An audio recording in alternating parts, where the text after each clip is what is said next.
El mensaje del cielo para la iglesia, para los cristianos en todo el mundo, el mensaje de Dios para nosotros es: vuelvan al primer amor. Y lo voy a cotejar en el libro de Apocalipsis. Dice la Biblia, Apocalipsis 2:1.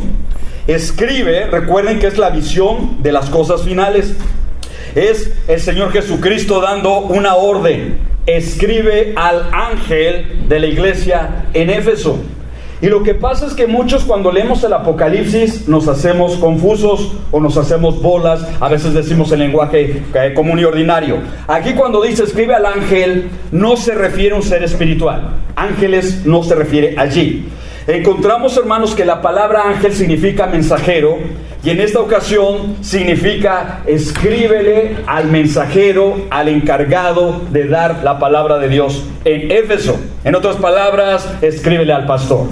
Y en Filipenses capítulo 2 se nos deja ver, hermanos, que la palabra ángel era utilizada no solamente para espíritus, sino para mensajeros, hombres como nosotros. Mas tuve por necesario enviaros a Epafrodito, mi hermano y colaborador y compañero de milicia, vuestro, original dice ángel, pero aquí significa vuestro mensajero.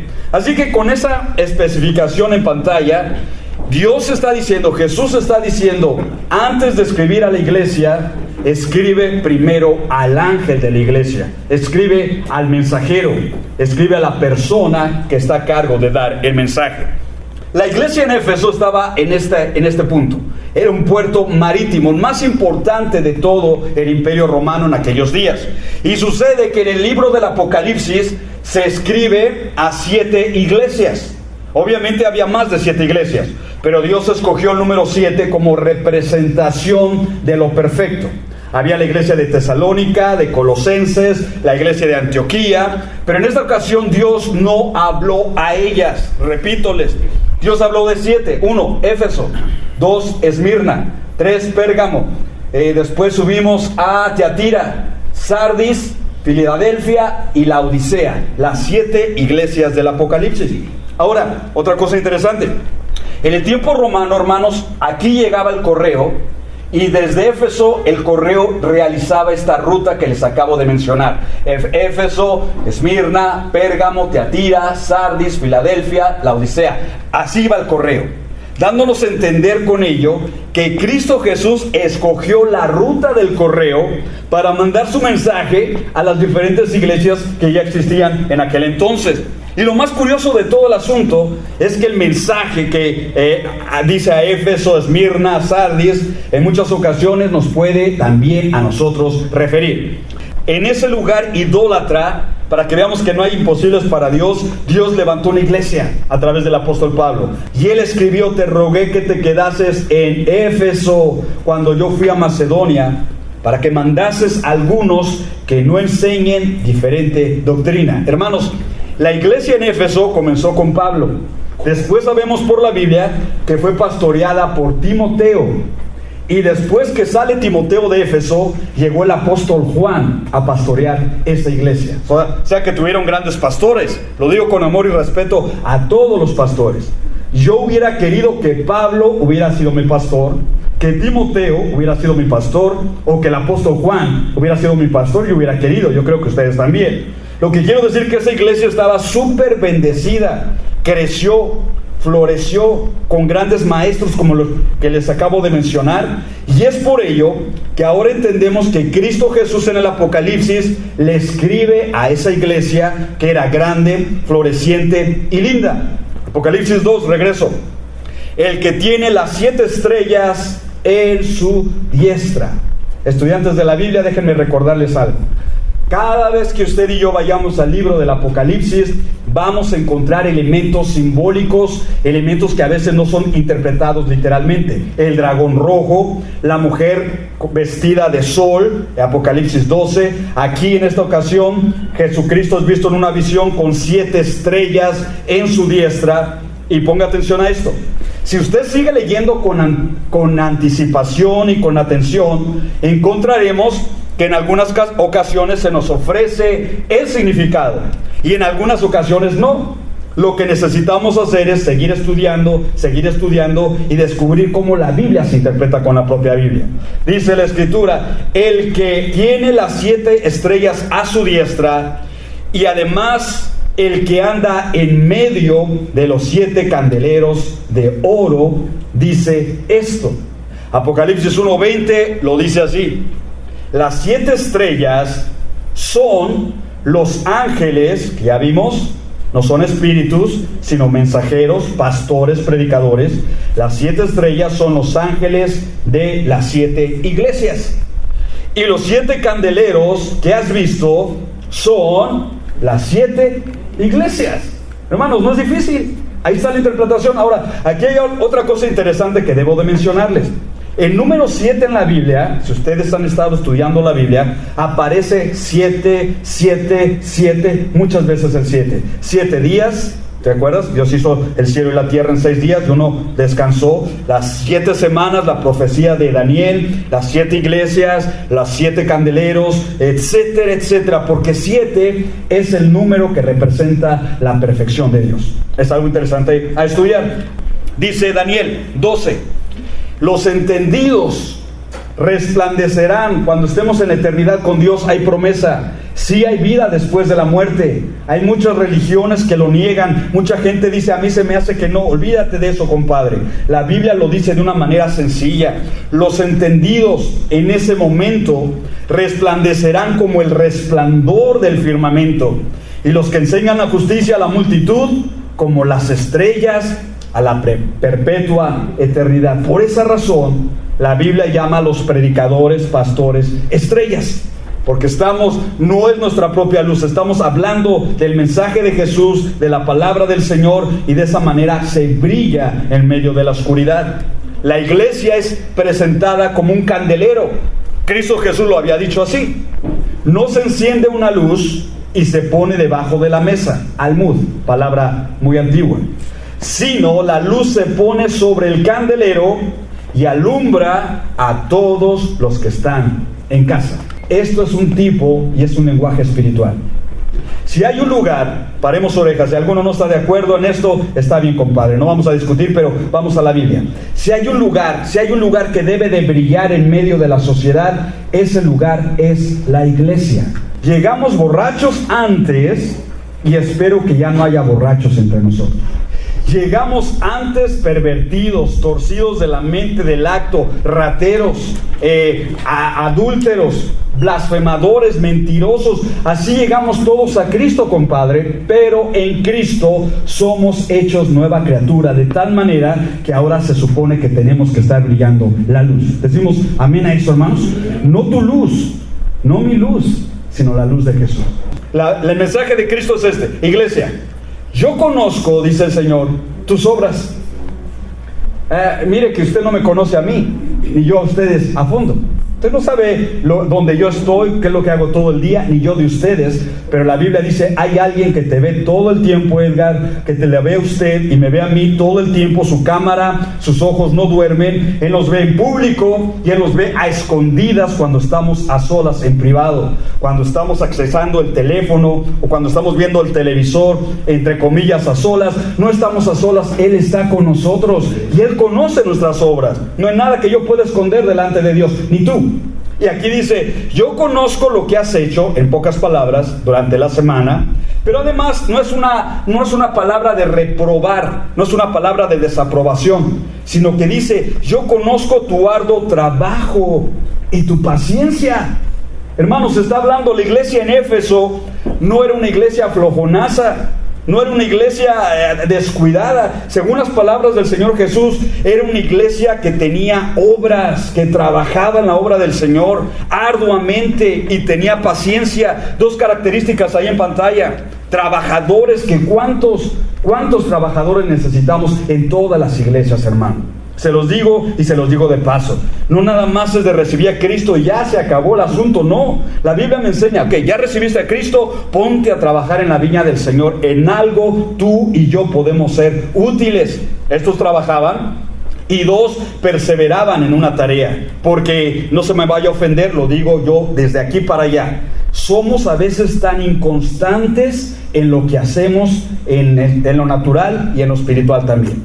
Firmamos para esto, nos echamos compromisos para esto, que voy a aprender inglés en 1 año, voy a leer la Biblia en 6 meses, etcétera, etcétera. Pero hermanos, al cabo del tiempo, íbamos bien, íbamos caminando, pero porque somos inconstantes, a veces no realizamos lo que tanto nos propusimos. Los de Efesios no eran así.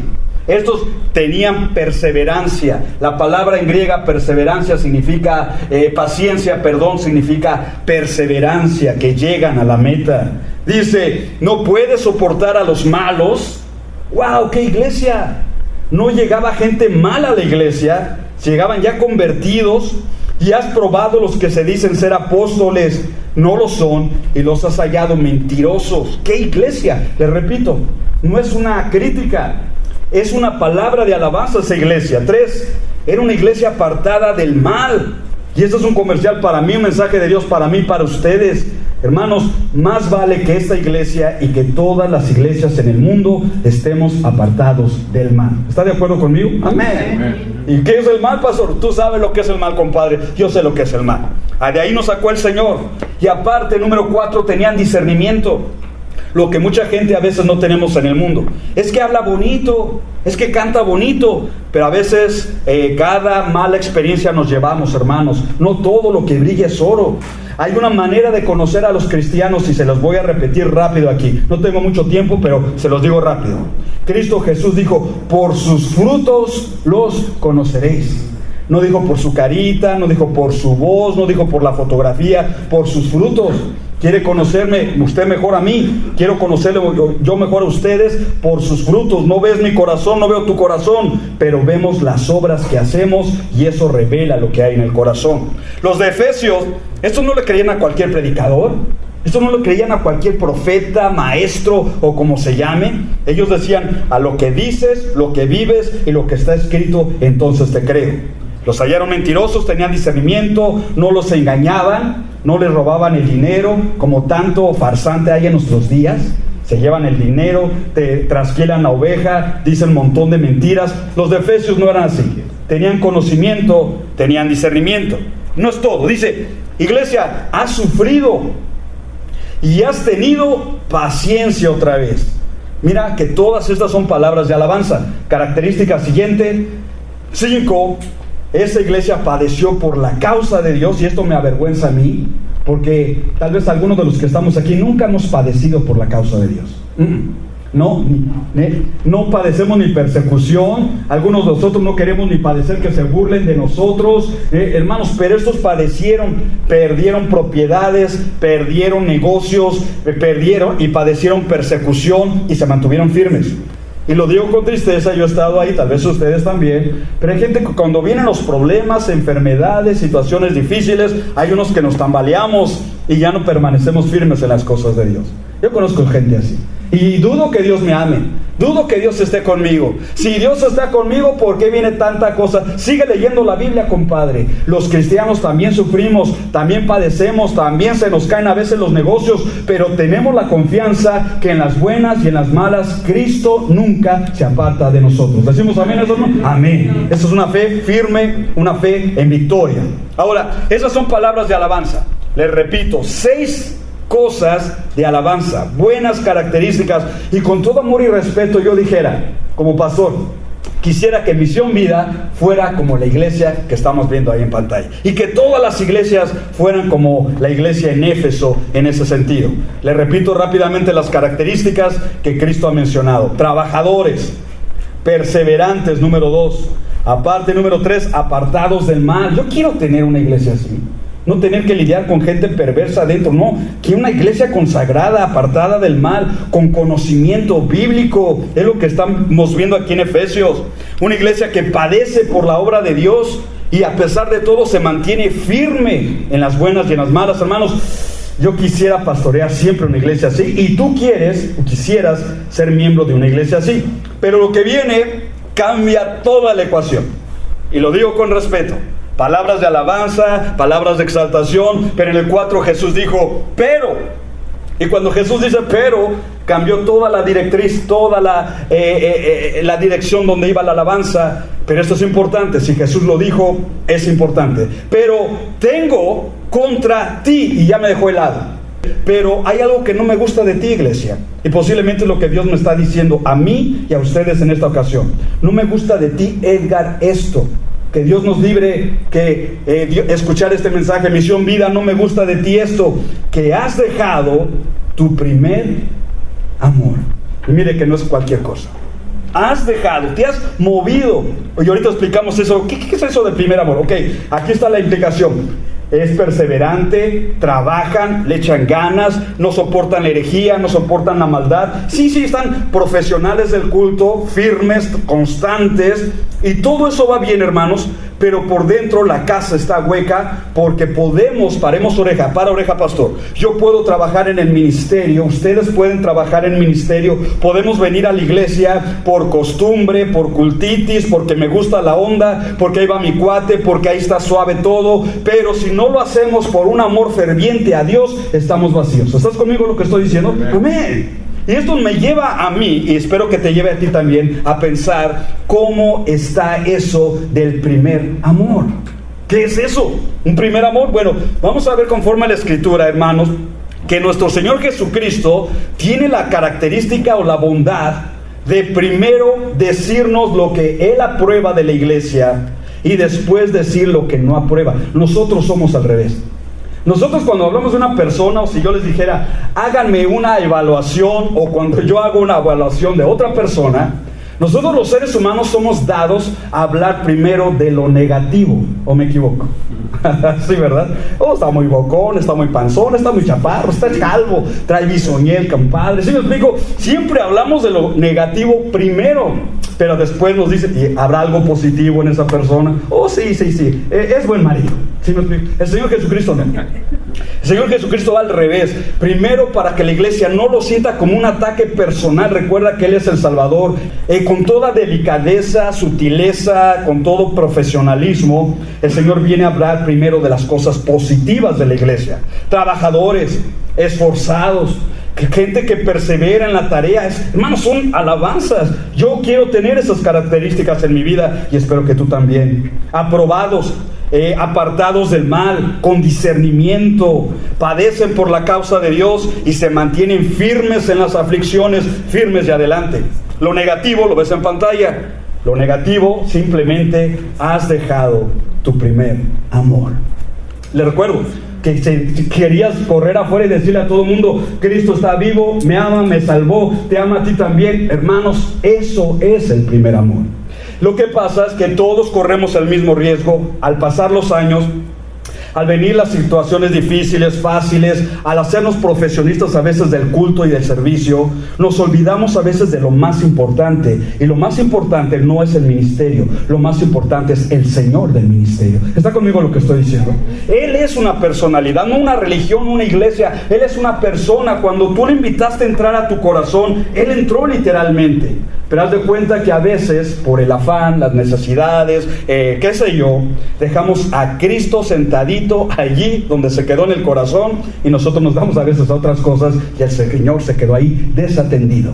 No oramos, es cuando ya no oramos, compadres. Y lo digo en realidad, no para exagerar. No te quiero tener aquí todo el tiempo tirado orando 24/7, es imposible. Pero la oración ya no es nuestra prioridad. Los cantos ya no son nuestra prioridad. La Biblia ya no se convierte en prioridad. Antes hasta las páginas de la Biblia estaban mojadas de las lágrimas que salían de nuestro rostro al ver las verdades de la Biblia. Ahora el libro de Dios está cerrado, guardado en el librero, porque ya no es nuestra prioridad. El mensaje es directo: has dejado tu primer amor. Sí tenemos conocimiento de Dios, sí tenemos la intención de venir a la casa de Dios el domingo, una vez al mes, etcétera, etcétera, pero de eso no se trata, de aquí no parte eso. El Señor Jesucristo está diciendo: te has abandonado, te has movido de la relación íntima, apegada que teníamos en el principio, y tú sabes ese punto, yo lo sé también.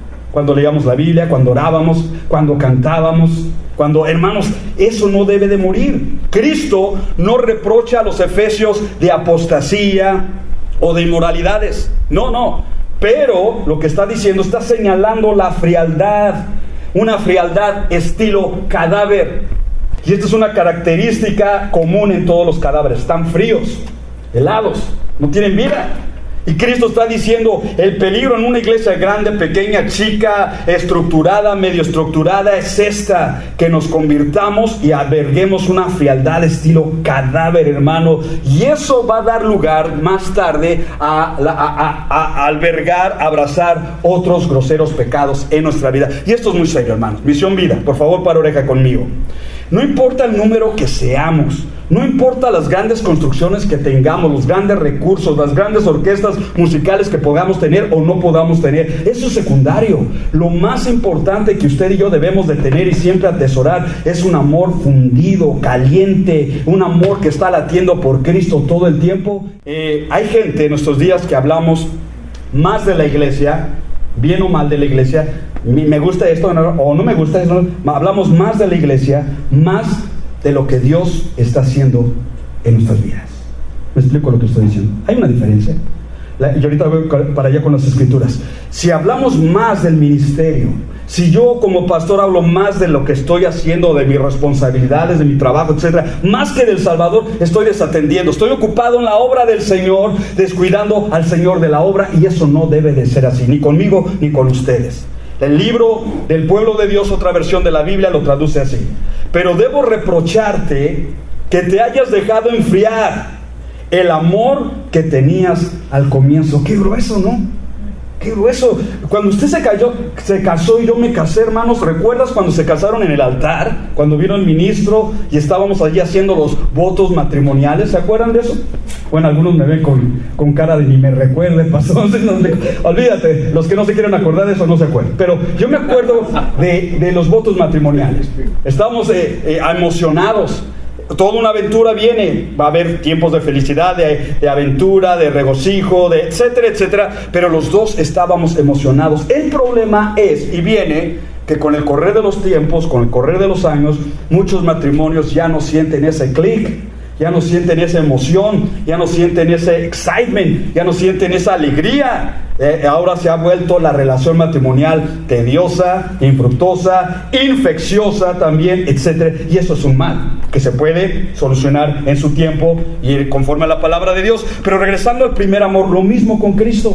Empezamos bien, Cristo nos salvó, nos limpió, algunos endemoniados, echó fuera a los demonios, algunos drogos, nos sanó de la droga, del alcohol, etcétera, y empezamos bien caminando con el Señor, pero de pronto comenzamos a dejar enfriar el amor de Dios, y eso es horrible, hermanos. Deuteronomio nos enseña: amarás a Jehová tu Dios de todo tu corazón, subraya Edgar, de todo, no una parte, no lo que tú quieres, no las obras que le damos a Dios, o sí, Dios, ahí me acuerdo de ti cuando tenga tiempo. No, Dios dice: me vas a amar de todo tu corazón, de toda tu alma y con todas tus fuerzas. ¿Cuántos dicen amén eso? Amén. Ese es el todo del hombre, es el todo para ti, todo para mí, compadre. Esto va a marcar tu éxito en la vida cristiana, en los negocios, en la familia. Porque cuando yo amo a Dios como mi primer amor, entonces Dios me da a mí de su amor más, y puedo amar a mi esposa, puedo amar a la iglesia, puedo amar a mis hijas, puedo amar a mi vecino gruñón,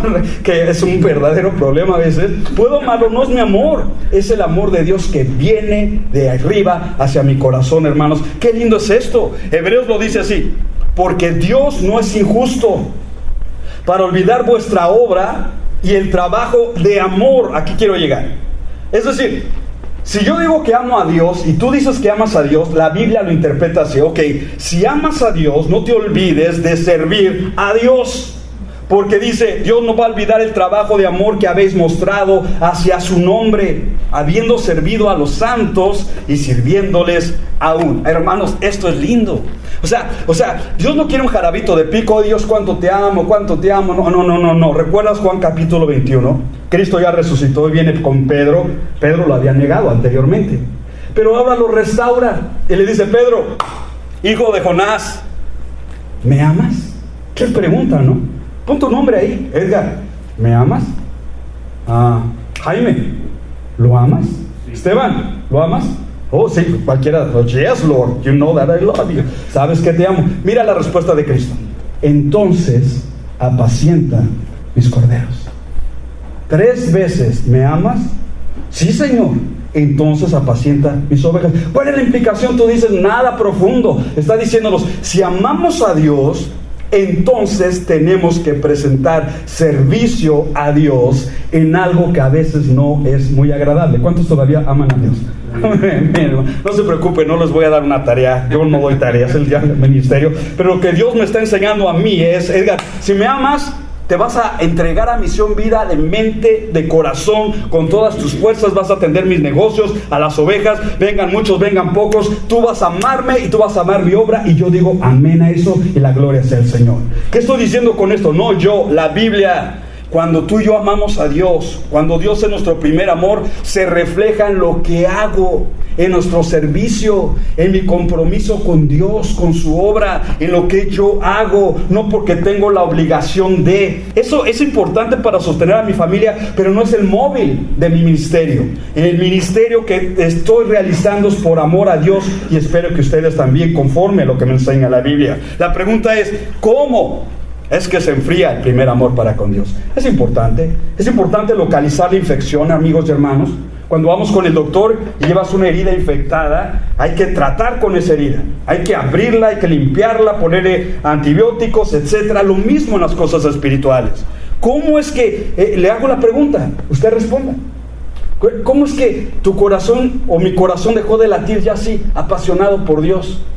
¿Desde cuándo dejaste de orar en la noche?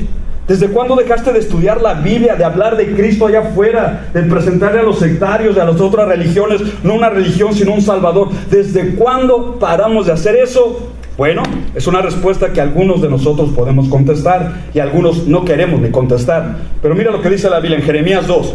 Así dice Jehová: me he acordado de ti, de la fidelidad de tu juventud, del amor de tu desposorio como recién casados, dice el Señor, hablando de su pueblo Israel. Cuando andabas en pos de mí, a pesar de que andábamos en el desierto, tú andabas en pos de mí. A pesar de que andábamos en tierra no sembrada, tú andabas en pos de mí. Hermanos, ¿qué significa eso? Significa que cuando uno está recién casado, la esposa está feliz con su marido. Aunque no tiene un penthouse, que no teníamos grandes cosas, la esposa está feliz con su marido. Nos damos cuenta que eso es lo más importante en todo. En la relación matrimonial, cuanto más en la iglesia, cuanto más en la relación espiritual con el Señor. Y esta es una palabra: Israel, me seguías en el desierto. Israel, me seguías en no tierra sembrada, no fácil, en adversidades. Tú me eras fiel. Pero ¿qué es lo que pasó con Israel? Lo mismo que ha pasado con algunos de nosotros en las iglesias. Mateo lo pone de esta manera: por haberse multiplicado la maldad, subrayemos que la maldad no es cualquier cosa. Cuando la maldad se multiplica, es decir, crece, y ahorita explico, el amor entonces de muchos se enfría. Hermanos, eso significa que cuando usted y yo sabemos que algo está mal y eso no es agradable al Señor, y no lo cortamos así radicalmente, no lo amputamos realmente de nuestras vidas, sino que lo toleramos, eso que no hemos cortado entra y toma lugar en nuestro corazón, y tarde o temprano crece, monstruosamente crece, no nos damos cuenta, crece como una hierba, como un arbusto, y va apagando el amor por Dios día a día. Poco a poco es cuando ya el corazón, ya no siento ese amor, ya no siento necesidad de cantarle a Dios, de darle gracias a Dios, de orar a Dios en la noche, levantar mis manos. Ya el corazón está, hermanos, entretejido en marañas, entretejido en bolas, entretejido en redes de la maldad. Y el corazón, no te voy a mentir, tú lo sabes y yo lo sé por experiencia, el corazón es inclinado a lo malo. A lo malo y a lo malo. Y ahí estamos batallando. Hermanos, no batallemos más en eso. Cortemos todo tipo de maldad, pensamiento, actitud, de boca, de pronunciación. Y cuando renunciamos a la maldad, nos vamos a dar cuenta que es bien lindo y bien fácil volver a realizar la comunicación con el Señor de allá arriba. Es algo interesante. Cristo le dice a los Efesios: recuerda, por tanto, iglesia, has caído. Y este mensaje es triste para los efesios, y espero que no sea para Misión Vida, o para este pastor, o para ustedes. Hermano, has caído. Pastor, has caído. De nada te sirve el esfuerzo, de nada te sirve la perseverancia, la buena doctrina, que es importante. De nada te sirven esas cosas que son importantes, pero no es lo más importante. Lo más importante en esta iglesia para usted y para mí es el amor que tenemos a Dios. Y dice, has caído, pero hay esperanza, arrepiéntete y vuelve a hacer las primeras obras. Recuerda, has caído, hermanos. Este mensaje es tremendo. Yo creo que todas las iglesias merecemos en estos días regresar al libro del Apocalipsis y darnos cuenta de esa joya espiritual. ¿De qué sirve un cristiano caído? ¿De qué sirve un pastor caído? ¿De qué sirve un esposo, una esposa caída? ¿De qué sirve una familia caída? De nada. Pero no es un mensaje de condenación, es un mensaje de exhortación. Arrepiéntete, pues si no, vendré. Si no te arrepientes, esto es serio, vendré pronto a ti. Y esto no es el arrebatamiento, esto no es el rapto que Cristo va a venir al mundo. No, esto no es así. En el contexto explica, esto es juicio. Si no te arrepientes de ser un pastor aburrido, indiferente, seco, frío cadáver espiritual, vendré pronto a ti y voy a quitar tu candelero. Hermanos, empezamos viendo la iglesia. Si no te arrepientes, quitaré tu candelero de su lugar si no te hubieres arrepentido. ¿Qué significan esas palabras? Terminamos.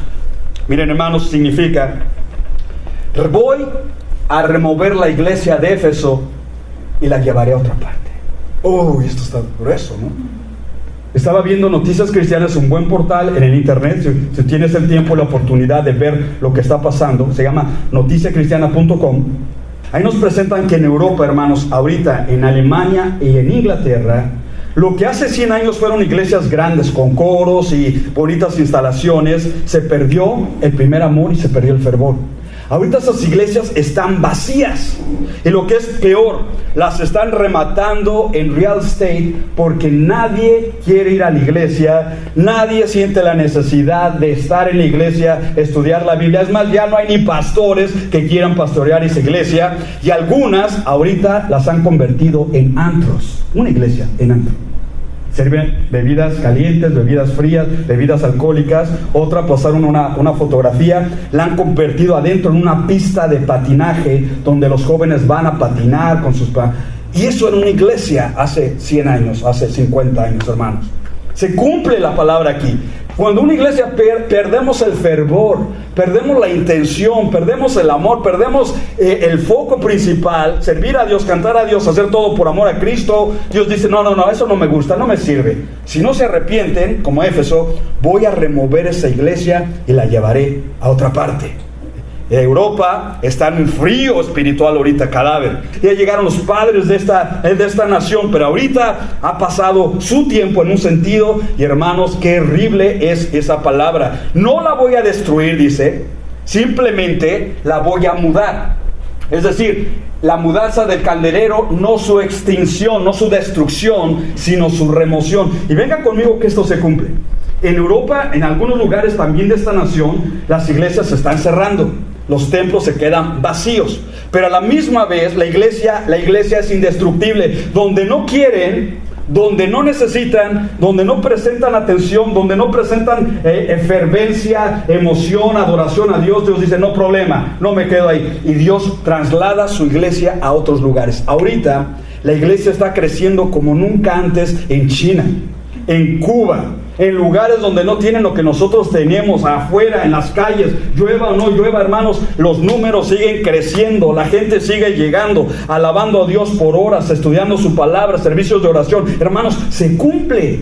Si algunos no quieren, Dios dice, yo voy a remover mi iglesia, mi candelero, no es tuyo, Edgar, es mío, en un lugar donde sí lo atiendan, donde sí sirvan al altar, donde sí estén adorando a Dios, y eso se cumple y se está cumpliendo hasta nuestros días. La sede de la iglesia ha cambiado, pero la iglesia misma sobrevive. Y esto es interesante, hermanos y amigos.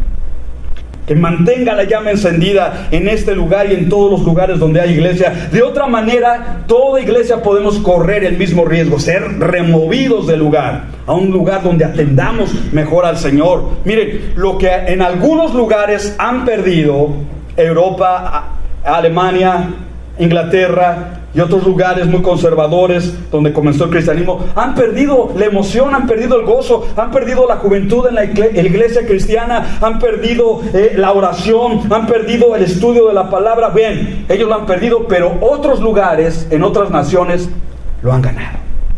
Y es lindo saber, hermanos, que ahorita hay gente todavía en otros países, en otros lugares, esperando a que se abra la iglesia, y ellos están afuera listos para entrar, listos para llevar cantos, listos para llevar ofrendas al Señor, listos para presentar servicio al Señor. Eso es lindo. La iglesia no va a ser extinguida, pero sí puede ser removida conforme a la actitud que hay en nuestros corazones.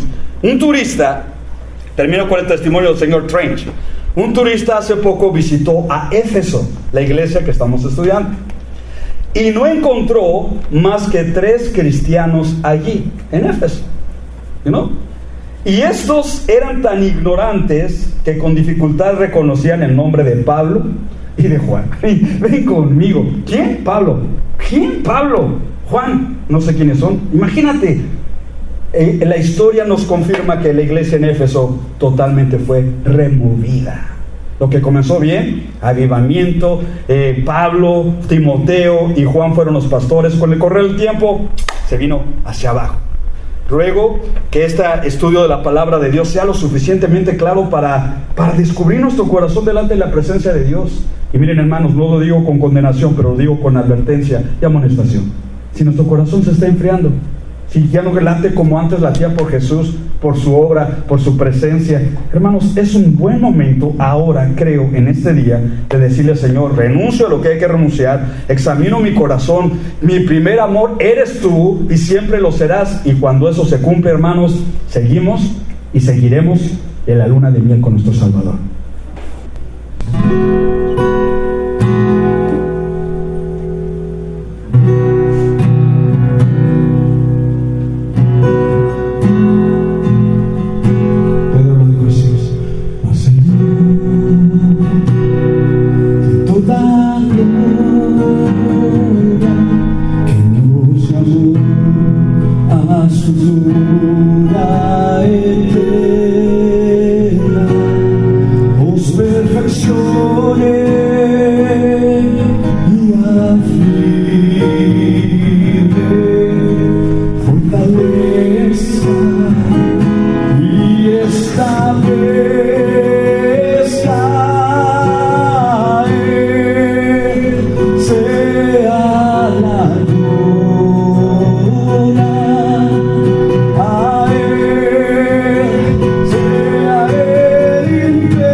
Salvador.